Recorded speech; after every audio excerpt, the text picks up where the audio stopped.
স্যারের পরে হচ্ছে আমার পোস্ট, ঠিক আছে? ডক্টর তাসমিয়া ইসলাম। আমি এখানে আছি প্রায় 2 বছর হয়ে গেছে। আমরা এখানে 42 BCS যে কজন ডক্টর আছি সবাই প্রায়, হ্যাঁ আমার আসতে একটু দেরি হবে, হ্যাঁ পরে কথা বলছি। প্রায় এখানে 2 বছর হয়ে যাচ্ছে আমরা এখানে আছি। আমরা প্রথম কবি স্যারের আন্ডারে ছিলাম, এরপরে জানুয়ারি মাসে আরিফুল ইসলাম খান স্যার নিয়ে আসেন। আসার পর থেকে উনি মানে প্রথম থেকেই যে দিল্লি থেকে আসছেন, এখানে ইউটিউব ছিল আগে, ওনারা অবশ্যই খুবই রেসপেক্টেড মানুষ। আমাদের কাছে অফকোর্স রেসপেক্টেড মানুষ, ওনার কাছে ওনারা কোনো কিছুই না। উনি দিল্লি থেকে আসছেন, ডিরেক্টর একদিন সাউটাকে পাঠিয়েছেন, ডিজি সাউটাকে পাঠিয়েছেন। এই জন্য উনি তজুমুদ্দিনকে ঠিক করতে আসছে। তজুমুদ্দিনের কোনো কিছু ঠিক নাই। তজুমুদ্দিন এখন হসপিটাল ঠিক করতে আসছে না তজুমুদ্দিন মানুষকে ঠিক করতে আসছে, এটা উনি এগুলো বলে। এবং তার সাথে তিনি 2001 সালে থেকে উনি করেন, রাজনীতি করেন এবং না, এবং তার সাথে উনি আমাদেরকে সব সময় ভয় ভীতি দেখায় যে উনার সম্রাট ভাইয়ের সাথে উনার পরিচয় আছে। কিছুক্ষণ আগে কোন একজন কর্নেলের নাম বললেন, উনার সাথে তার পরিচয় আছে। সবার নাম্বার নিয়ে উনি ঘুরে এবং আমাদেরকে ভয় ভীতি দেখায় যে কিছু হলেই তোমাদেরকে ডিজি চাকরি নিয়ে টানটানি হবে, তোমাদের ফাইল গায়েব করে দিব। এইসব কথা রীতিমতো ভয় ভীতি দেখায়। এইসব কথা you'll have chance to talk, please let me টক। এরপর এসব কথা বলে বলে উনি আমাদেরকে এই পর্যন্ত নিয়ে আসছেন। উনি 2 দিন পর ছুটিতে যাবেন, কিন্তু ডক্টররা কেউ ছুটি নিতে পারবে না। উনি প্রত্যেকটা জায়গায় ইচ অ্যান্ড এভরি সেক্টর উনি ঝামেলা সৃষ্টি করতে পছন্দ করে। মানে যেটা সুন্দর এটা না করে উনি অপোজিটটা কিভাবে করলে মানুষ কিভাবে বিরক্ত হয় সেটা উনি ঘুমায় না। তো উনি প্ল্যানিং মিনিস্টার থেকে আসছে, সারাক্ষণ রাতে শুধু ভাবতে থাকে যে কিভাবে মানুষকে বিরক্ত করা যাবে। ডক্টর থেকে শুরু করে, সিস্টার থেকে শুরু করে, আপনার আউটসোর্সিং থেকে শুরু করে, আমি ডক্টরদের কথা বলতেছি। উনি আমাকে বলছে আমার পেলভিস সুন্দর। উনি একজন মেল ফিমেলকে কি কথা বলতে পারে? উনি আমার এই যে জিনাইনা বদিকে আছেন, ওনাকে একটু করেন, একটু ভিডিও করেন। এরা বলে এখানে চাকরি করা সম্ভব না। এখানে কি বলেছে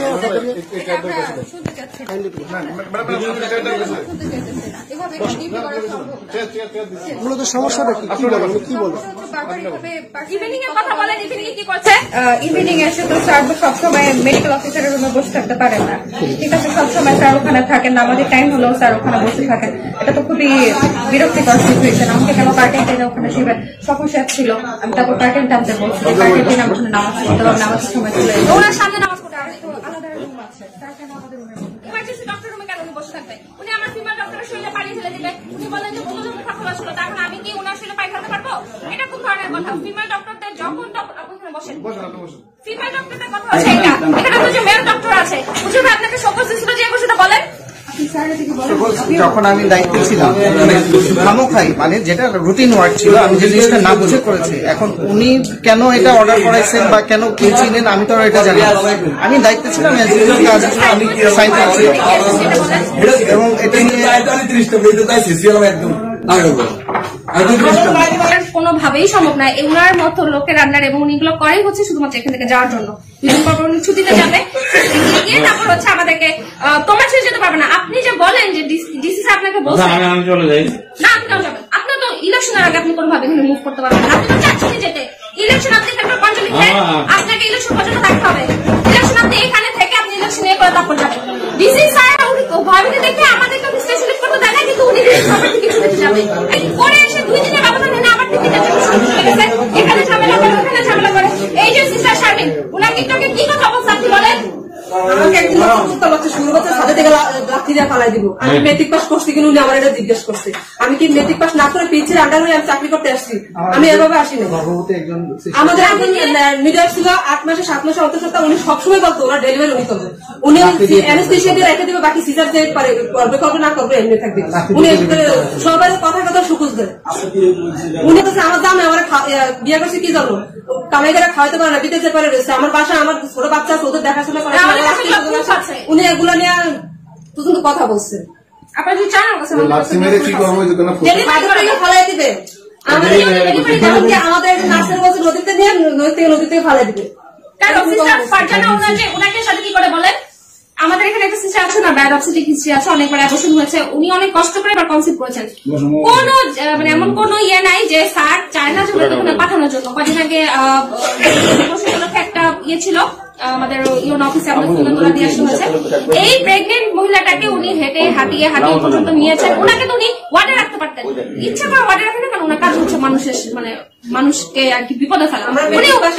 উনি ওয়ার্ডে ওই প্রেগনেন্ট সিস্টারটাকে রেখে বাকি যারা ছিল মানে নন প্রেগনেন্ট তাদেরকে পাঠাতে পারতেন না, কারণ দিচ্ছেন কারণ উনি চাচ্ছেন যে উনি কষ্ট করবেন। আপনি কারো কথা শোনেন না।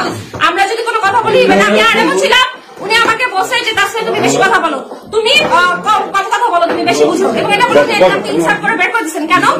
আমি কি এখানে গ্যাজেটে থাকতে চাই না? আমি 9 গ্রেড হতে পারি। আরে আমার চাকরি বয়স 2 বছর, আপনাকে কেউ গাইডেন্স দিচ্ছে যে আমি ডিজিটাল কথা ডিজিটাল করতে পারবো না?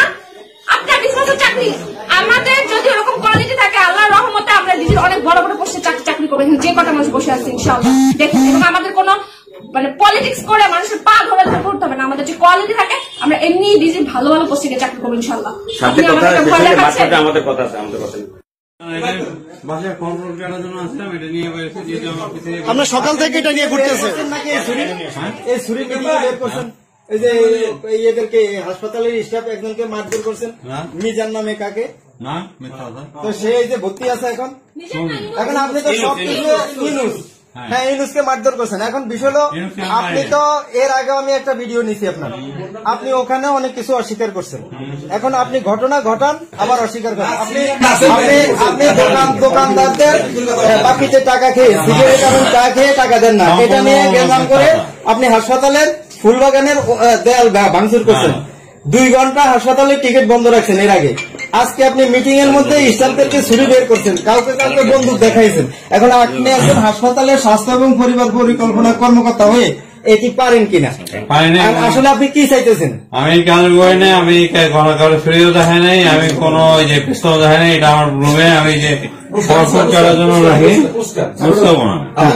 এবং এই যে অনেকে বলে আপনি নাকি নেশা করেন, এই বিষয়টা আসলে কি? আমি তো থাকি এখানে, সবাই জানে আমি নেশা করি। এই যে নেশা করে নাকি সবার সাথে ডাক্তার, নার্স, স্টাফ, রোগী সবার সাথে আপনি আমার ক্রিকেট খেলি বডি ফিটনেস এর জন্য, আমার ডায়াবেটিস আছে, আমি কোনো নেশা করি না। আচ্ছা, এই যে আপনি মহিলা তাদের সাথে যে হ্যারাসমেন্ট বিভিন্ন খারাপ মন্তব্য করেন, এটা কি বিষয়? আজকে সকালে সম্পূর্ণ মিথ্যা। ঘটনা ঘটাবে সকালে যাই কথা বলে আজকে সকালে আরো ম্যাডাম আপনার সামনে বললো, এবং আপনি বলছেন আমার সকল স্টাফে আমি শিখিয়ে তোমার রিপ্রেজেন্ট করার জন্য। আপনি খারাপ আচরণ করেন কেন মহিলাদের সাথে? মহিলা ডাক্তার আপনার বিরুদ্ধে যে তদন্ত কমিটি গঠন করলো, সিভিল সার্জন 3 সদস্য বিশিষ্ট তদন্ত কমিটি কেন গঠন করলো? কেউ আমি জানি না, কোন পর পাইনি। হ্যাঁ, আপনি ফল পান নাই। না, আমি কোনো ডকুমেন্ট আমাদের গঠন করেছে।